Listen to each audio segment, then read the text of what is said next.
Hello friends, welcome back to my channel food lover zone. বন্ধুরা, আজকে আবারও একটা নতুন রেসিপি নিয়ে চলে এসেছি তোমাদের সাথে।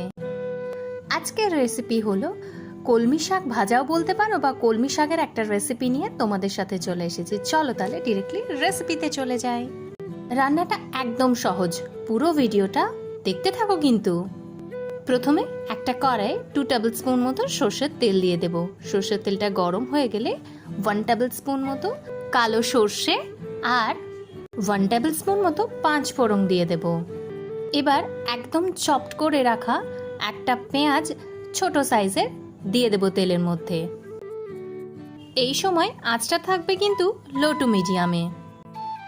আর পেঁয়াজের সাথে 7 থেকে 8 কোয়া মতো রসুন একটু থেতো করে নিয়ে তেলের মধ্যে দিয়ে দেব। সাথে একটা কাঁচা লঙ্কা ভেঙে দিয়ে দেব। এবার একটা মিডিয়াম সাইজের আলু ডুমো ডুমো করে কেটে নেব আর ভালো করে ধুয়ে জল ঝরিয়ে তেলে দিয়ে দেব।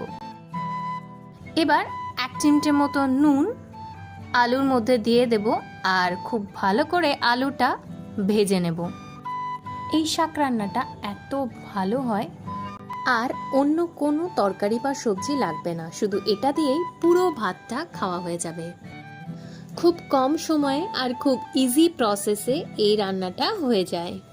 পুরো রেসিপিটা দেখতে থাকো। রেসিপিটা যদি ভালো লেগে থাকে তাহলে অবশ্যই একটা লাইক করে দিও, কমেন্টে জানিও কেমন লাগলো। 1 মিনিটের মতো একটু ঢাকা দিয়ে দিয়েছিলাম কম আছে। দেখো আলুগুলো একদম ভাজা হয়ে গেছে, পুরো ব্রাউন কালার হয়ে গেছে কিন্তু। অন্যদিকে কলমি শাকগুলো ভালো করে বেছে কেটে ধুয়ে জল ঝরিয়ে রেখেছিলাম। এবার ধুয়ে জল ঝরিয়ে রাখা কলমি শাকগুলো এবার কড়াইতে দিয়ে দেব। আজকে যারা আমার চ্যানেলে এই রেসিপিটা প্রথম দেখছো তাদের সবাইকে অনুরোধ রইল চ্যানেলটা সাবস্ক্রাইব করে অবশ্যই পাশে থেকো। আর পুরনো বন্ধুদের অসংখ্য ধন্যবাদ পাশে থাকার জন্য।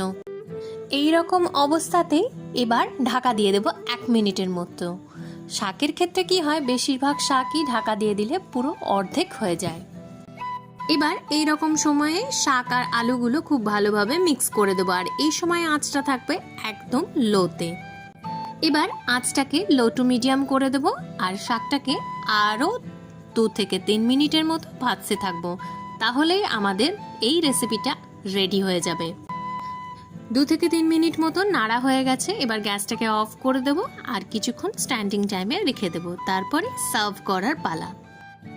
এই রেসিপিটা গরম গরম ভাতের সাথে অসাধারণ লাগে। তোমরা অবশ্যই একবার ট্রাই করে দেখো আর কমেন্টে জানিও তোমাদের এই রেসিপিটা কেমন লাগলো। তোমরা পালং শাক, মেথি শাক সব রকমই ট্রাই করেছো, এই কলমি শাকের রেসিপিটা অবশ্যই একবার ট্রাই করো। কথা দিচ্ছি খুব ভালো লাগবে।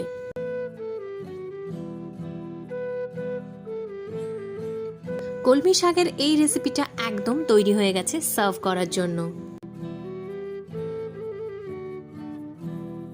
বন্ধুরা, আবারও নতুন নতুন রেসিপি নিয়ে তোমাদের সঙ্গে হাজির হয়ে যাব কিন্তু। ততক্ষণের জন্য খুব ভালো থেকো, সুস্থ থেকো আর অল টাইম স্মাইল করো। বন্ধুরা, এই রেসিপিটা যদি তোমাদের একটুও ভালো লেগে থাকে তাহলে অবশ্যই একটা লাইক করো আর চ্যানেলটা সাবস্ক্রাইব করতে ভুলো না কিন্তু। তোমরা চ্যানেলটা সাবস্ক্রাইব করলে আর লাইক বাটনটা হিট করলে আমারও উৎসাহ জাগবে আরও নতুন নতুন রান্না নিয়ে তোমাদের সাথে হাজির হওয়ার।